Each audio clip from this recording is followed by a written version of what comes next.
sea el deseo de que sirvan de instrumento educativo. Ahí decíamos un poco eso del saber, el conocimiento es fundamental en esta etapa y el arte se convierte en un, digamos, instrumento para ello.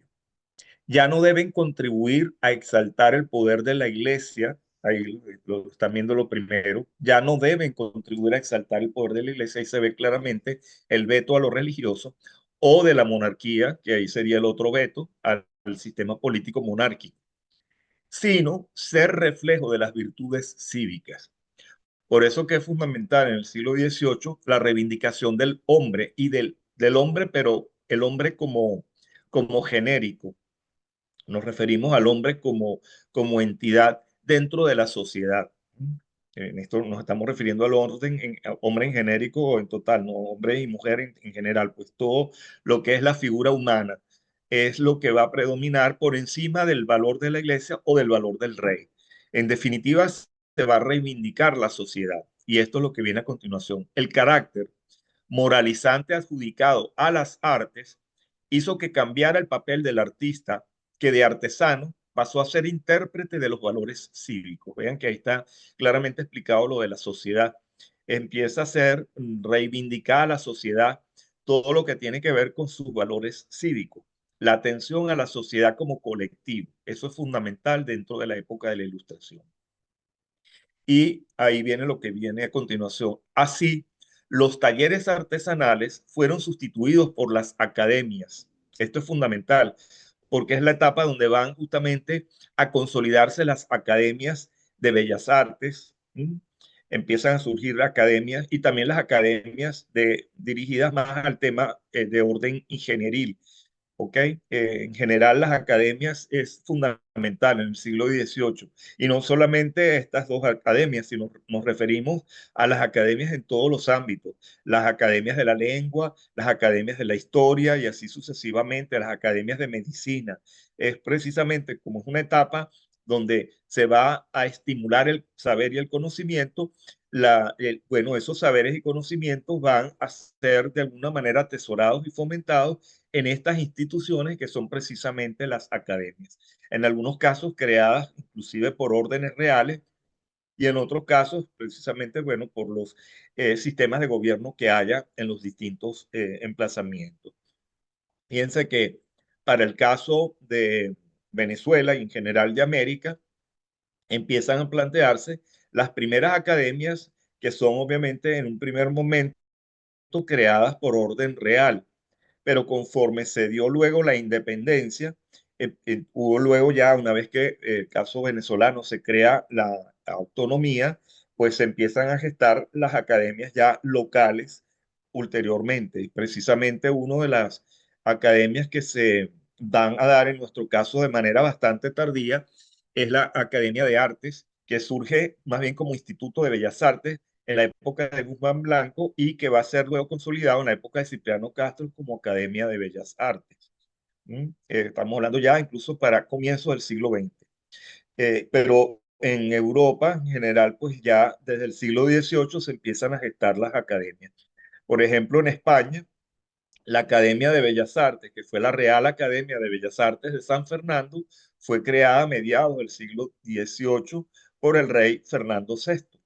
Y es fundamental porque para ese momento Venezuela y bueno, todo lo que eran las provincias de América dependían de España. Por lo tanto, la Academia de Bellas Artes de San Fernando tuvo, digamos, incidencia en obras que se estaban desarrollando en las provincias de América.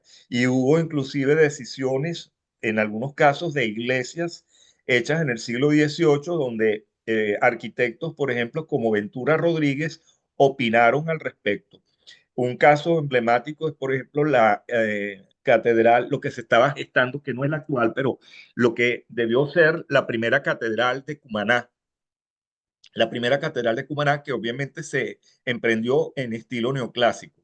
La que existe hoy en día se emplaza en el mismo lugar, pero es producto de los sismos que se fueron dando. Es otra, no la que se gestó en esa etapa del siglo como tal 18. Pero ahí tienen un ejemplo justamente del rol que va a desempeñar esas academias en el caso del siglo XVIII.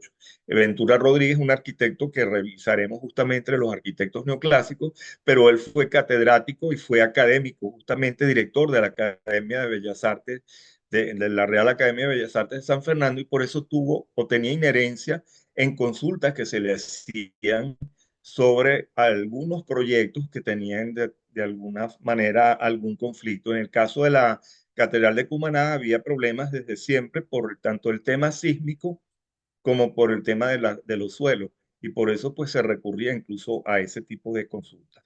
Bueno, siguiendo con el análisis del párrafo, entonces es fundamental ese reemplazo de los talleres artesanales por las academias. Estas academias, como dice ahí, racionalizaron el aprendizaje del artista y difundieron el nuevo estilo, que justamente se refiere al neoclasicismo.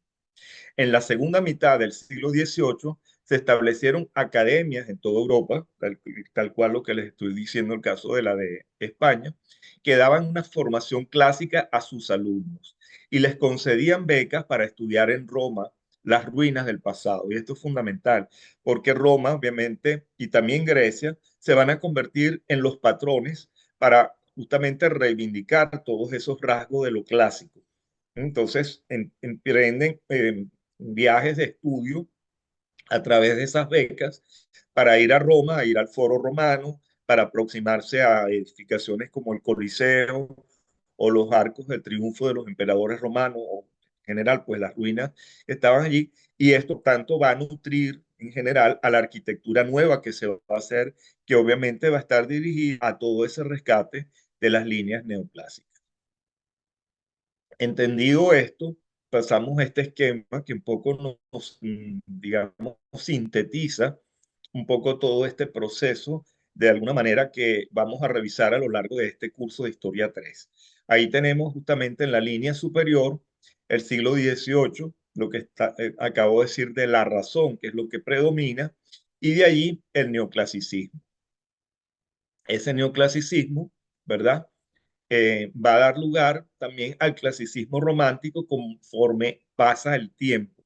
Ese neoclásico empieza a evolucionar y en el siglo XIX, como les decía, lo que se abre es el espectro a otros estilos. Lo clásico no desaparece, se sigue desarrollando y va a dar lugar a ese clasicismo romántico. En el 19, justamente la razón que había sido lo dominante del siglo XVIII, de alguna manera va a irse equilibrando con el sentimiento. El sentimiento empieza a despertarse y a valorarse, y por eso el sentimiento va a dar lugar a otro movimiento que ya es un movimiento que no solamente corresponde al ámbito de la arquitectura, sino en general a todas las artes, inclusive la literatura, que fue el romanticismo. Y ese romanticismo, en el ámbito específico de la arquitectura, da lugar a toda esa lista que vemos ya en la parte de la derecha. Lo que mencioné anteriormente, el pintoresco inicialmente, ¿sí? Que es justamente todo aquello que no entraba dentro de lo clásico, pero como se va a abrir todo el espectro a todos los estilos, ¿sí? Inclusive eso de la Edad Media, o de manteniéndose la parte clásica, que es el clasicismo romántico, se abre el espectro a todas las expresiones de la Edad Media, pero también del mismo Renacimiento o del Barroco. Y ahí ven una lista que es lo que fue llamado de manera genérica como el historicismo.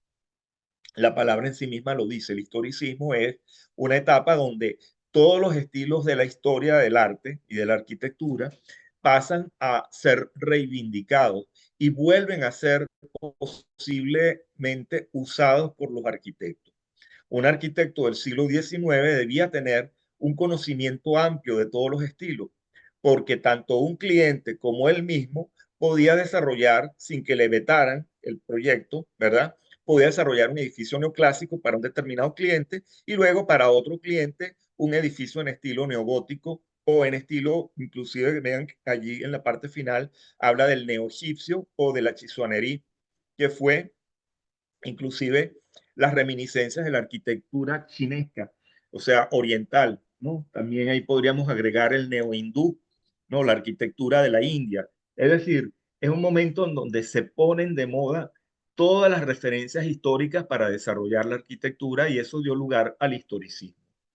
Inicialmente, un arquitecto era, digamos, consistente. Si adoptaba el estilo tal, era consistente con ese estilo para el proyecto. Pero surgió luego otra innovación, otro cambio más adelante, que es el que da lugar a la última palabra que vemos allí resaltada después de la flecha azul, que es el eclecticismo, que como ven allí en entre paréntesis dice la mezcla simultánea de varios estilos. El eclecticismo es justamente en el momento en que los arquitectos, digamos que empiezan como a aburrirse de simplemente no copiar, pero por lo menos seguir como muy amarrado a un estilo del pasado de manera específica y empiezan a innovar. Y esa innovación obviamente va a ser selectiva, porque nadie les impone que tomen elementos de un estilo u otro, sino que ya es una libre escogencia. Se da una total libertad. El arquitecto pasa a ser una figura absolutamente libre, en donde lo único que debe cumplir son los rasgos planteados por las academias, justamente. Y esos rasgos de la academia son básicamente el predominio, por ejemplo, de la simetría. Eso sí es una regla que debían cumplir a cabalidad, aunque ya veremos que también el mismo romanticismo empieza también a cuestionar ello. Sobre todo en el pintoresco, empieza a plantearse que pueden haber obras que no sean simétricas y ello deriva de otra valoración que se aporta dentro del romanticismo, que fue la valoración de la ruina, porque una ruina, obviamente, en la ruina se han perdido elementos y una ruina pues puede terminar siendo, aun cuando haya sido un edificio simétrico, la ruina de ese edificio puede no ser simétrica. Y ese ingrediente también terminó involucrándose en todo esto. De manera que esa etapa final es sumamente compleja. Y algunas de las obras que están referidas justamente en la lista que ustedes van a trabajar, por ejemplo, algunas obras, sobre todo la figura de Alejandro Chatén, es quizá la que ya se involucra más en el eclecticismo. Juan Hurtado Manrique, como es más temprano, es del siglo XIX, es todavía más historicista. Juan Hurtado Manrique trabajó obras neoclásicas y obras neogóticas, pero cuando hacía una obra neogótica, la hacía neogótica, y cuando la hacía neoclásica, la hacía neoclásica. Ya por ahí un equipo me manifestó justamente que quiere trabajar con la iglesia de Santa Teresa. Pues bueno, la iglesia de Santa Teresa es una obra neoclásica, quizá la obra eclesiástica más importante de estilo neoclásico en Caracas y además monumental, ¿no? Por sus rasgos. Y sin embargo, ese mismo arquitecto va también a ser el proyectista de la Santa Capilla, la que está en la Avenida Urdaneta, y en ese caso se decanta por una obra neogótica. Ahí ven justamente los dos estilos que eran prácticamente contrincantes manejados por el mismo arquitecto. Pero cuando hizo la obra neogótica no la mezcló con los neoclásicos, al igual que cuando hizo la de Santa Teresa. Pero Alejandro Chatén, sin embargo, sí comienza a hacer ciertas mezclas. Digamos que Chatén pasa un poco también de ser historicista a terminar ya más en sus últimos tiempos más hacia el eclecticismo. Em, Voy a dejar de compartir para ver si hay alguna pregunta, porque este esquema es fundamental comprenderlo, porque de alguna manera es la síntesis del curso. A ver si hay alguna pregunta sobre esto, si queda claro.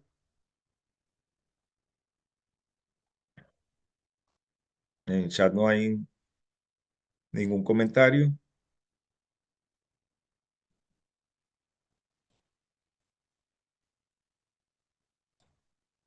Bueno, si no hay ningún comentario, sí. No hay ninguna pregunta, quedó claro. Sí. Bueno, vuelvo a compartir.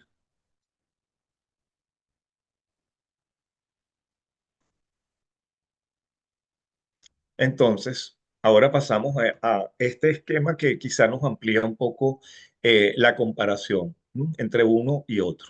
Ahí tenemos qué diferencia la ilustración del romanticismo. Y tenemos una clasificación que confronta justamente las diferencias. La ilustración es predominantemente inclinada a la razón, es la búsqueda de la razón por excelencia, frente al romanticismo, que es más bien, como decíamos anteriormente, la búsqueda del sentimiento. ¿Por qué?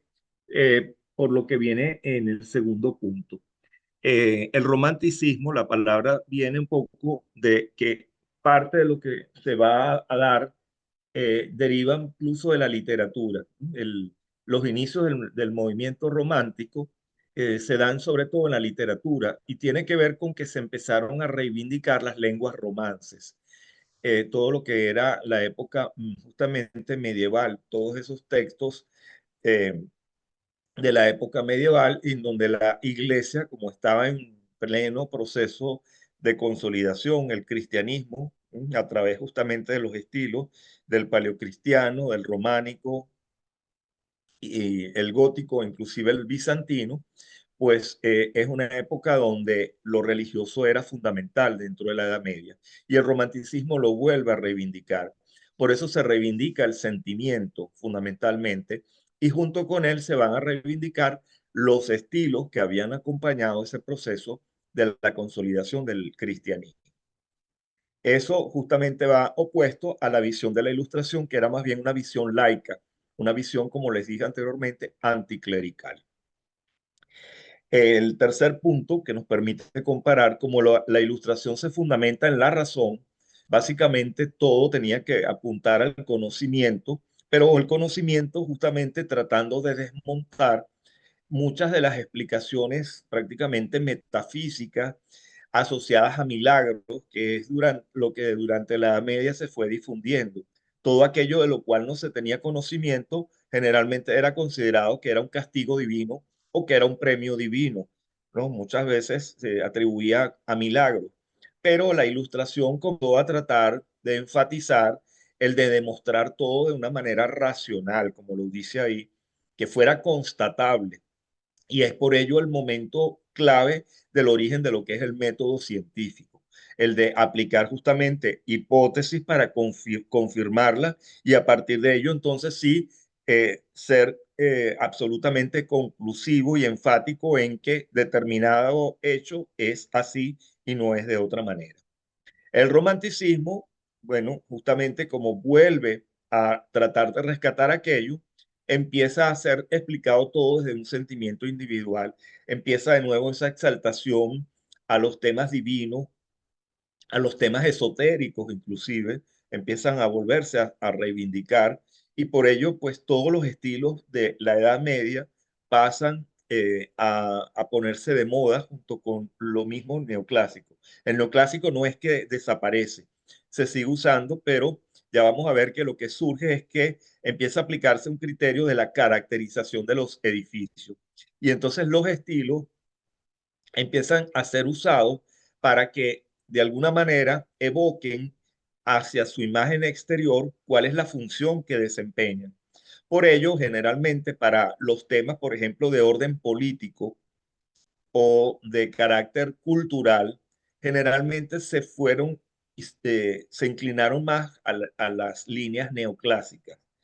En el caso de lo político, claramente por una razón, además, claramente comprensible como hemos dicho, dentro del siglo XVIII se produce la Revolución Francesa y junto con ella la reivindicación de lo que son los sistemas republicanos, es decir, el rescate de la democracia. Sabemos que la democracia nació en Grecia, nació en Atenas precisamente, y por ello, para las edificaciones de un político gubernamental, el neoclásico va a ser el estilo que va a predominar, precisamente por esa alegoría, esa asociación a los orígenes de la democracia en Grecia. Por ello que la mayor parte de las edificaciones vinculadas con congresos, lo que el nombre que tenga, bien sea Palacio de Cortes, Asamblea Nacional, Capitolio, etcétera, porque de acuerdo a los países tienen distintos nombres, pero al final son los edificios donde van a funcionar los parlamentos, por lo general adoptaron el estilo neoclásico. Eso se da en casos emblemáticos como el Capitolio de los Estados Unidos, claramente asumió el estilo neoclásico. El mismo caso de París, la Asamblea de París se inclinó justamente al estilo neoclásico. Y ese fue el patrón también en España. El Palacio de las Cortes también adoptó el neoclásico. En el caso de España es más tardío, se hace a mediados del siglo XIX, pero adoptó el estilo neoclásico. En el caso de España, porque la persistencia de la monarquía obviamente lo aletargó de alguna forma. Pero ese patrón va a ser aplicado igualmente en los países hispanoamericanos conforme se fueron independizando. Y el caso nuestro lo demuestra. El Capitolio, lo que es hoy en día nuestra Asamblea Nacional, claramente es de estilo principalmente neoclásico, lo que es la fachada sur. La fachada norte también es neoclásica, pero ahí tiene ciertos toques también neobarrocos. Pero lo que primeramente se hizo, que es la fachada que da justamente hacia la Avenida Universidad, adoptó el estilo neoclásico precisamente por esa razón. Y ese fue el patrón aplicado en Buenos Aires, el patrón aplicado en Montevideo y así sucesivamente. Es lo que va a predominar, como veremos a lo largo de la clase y la clase próxima. El cuarto punto que vemos allí es con respecto a la respuesta. Como lo que predomina en la ilustración es la racionalidad, pues generalmente la forma va a adoptar una respuesta adecuada al carácter del uso a albergar. Generalmente la respuesta volumétrica está de alguna manera asociada al uso, precisamente por esa racionalidad. En cambio, el romanticismo, como lo que predomina es el historicismo, ya va a recurrir, como dice ahí, a la mezcla de formas históricas, escalas y órdenes arquitectónicos, que es lo que va a, digamos, a terminar venciendo dentro del eclecticismo. Dentro de la ilustración va a predominar la simetría. Era la regla sine qua non justamente que van a imponer las academias. Pero el romanticismo, si bien sigue estando presente, como decía anteriormente, empieza a, a dar cierta tolerancia a la asimetría. Y precisamente por eso de la influencia que va a tener la valoración de las ruinas. El romanticismo va a ser, digamos, una especie de adoración a la ruina, precisamente porque la ve como un elemento sentimental, ¿no? Justamente esa idea romántica de la ruina es fundamental, empezar a ver las ruinas con ese carácter de nostalgia. Y por ello, esa valoración es lo que va a hacer, inclusive, que algunos arquitectos hasta proyecten ruinas falsas, ruinas artificiales, ¿no? Eso sobre todo va a ser aplicado en el ámbito del paisajismo, no en un edificio, obviamente no un edificio en ruina, pero sobre todo en el paisaje, en el diseño de jardines, empiezan a incorporarse elementos que buscan recrear elementos de ruina y basados justamente en esas ruinas, por ejemplo, del Foro Romano, ¿no? Empezar, por ejemplo, en un paisajismo, incorporar unas columnas derruidas, elementos, o inclusive en algunos casos hasta reutilizar o reciclar componentes justamente de ruinas reales. Como consecuencia de eso, está el segundo punto o el punto siguiente, ¿no? A continuación de lo de la simetría y la simetría, en donde en la ilustración lo que va a predominar es la obra perfecta y acabada, precisamente porque la simetría va a imponer, perdón, alguien tiene el micrófono abierto, por favor.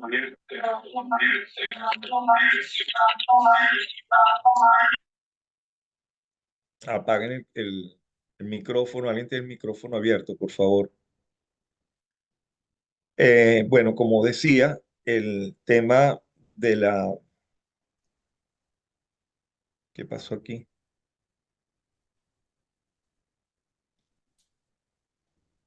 Ya voy a dejar de compartir, no sé qué.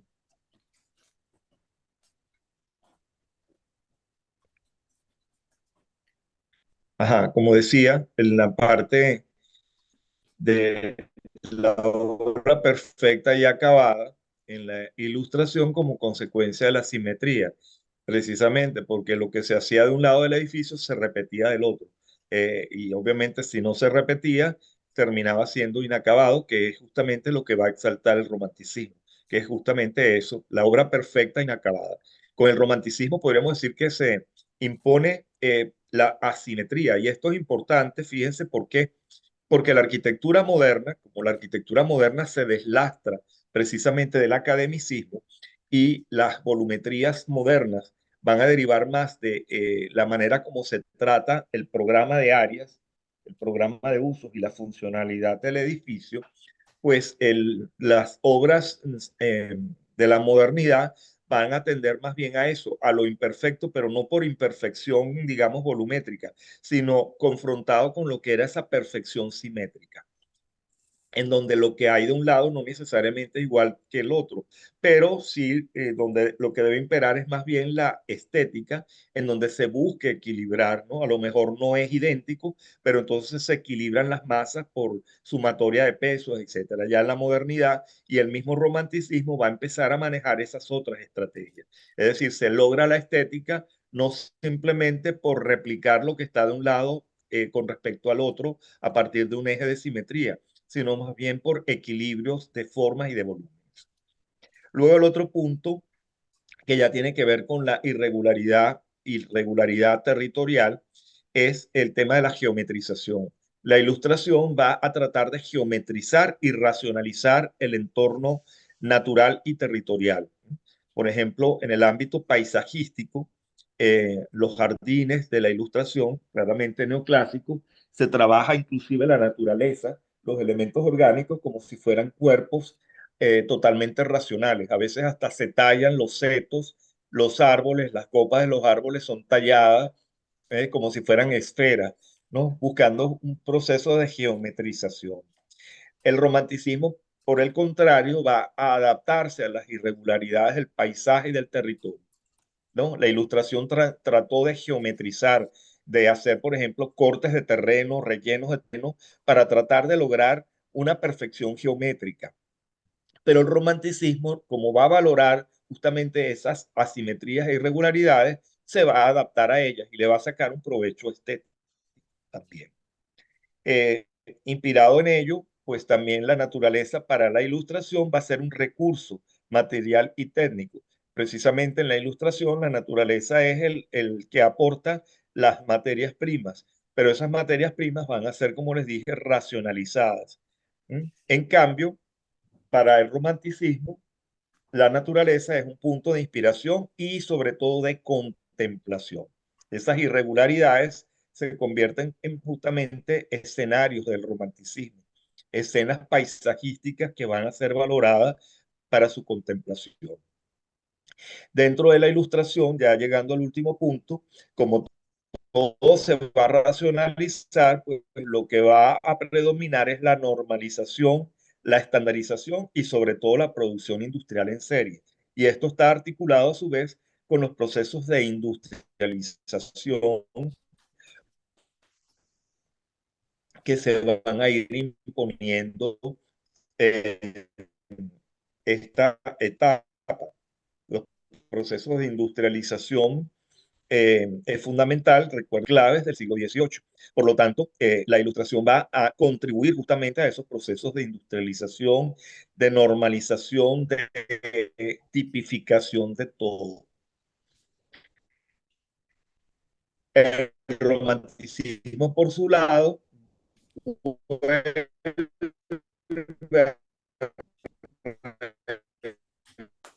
indicar la producción artesanal y el trabajo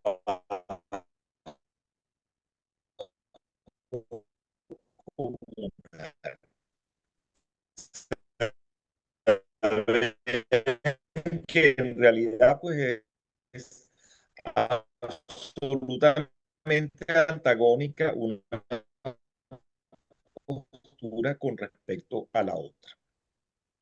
Espero que se haya entendido. Si hay alguno que tenga alguna pregunta o consulta, lo pueden manifestar por el chat, pero voy a continuar. Volvemos a otro que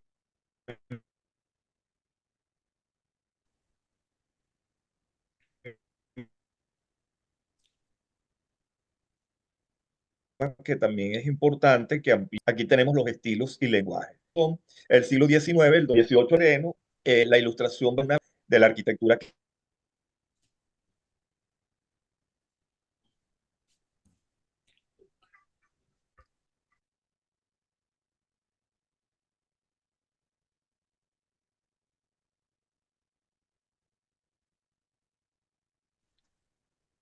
Ya estamos por aquí. Disculpen la interrupción.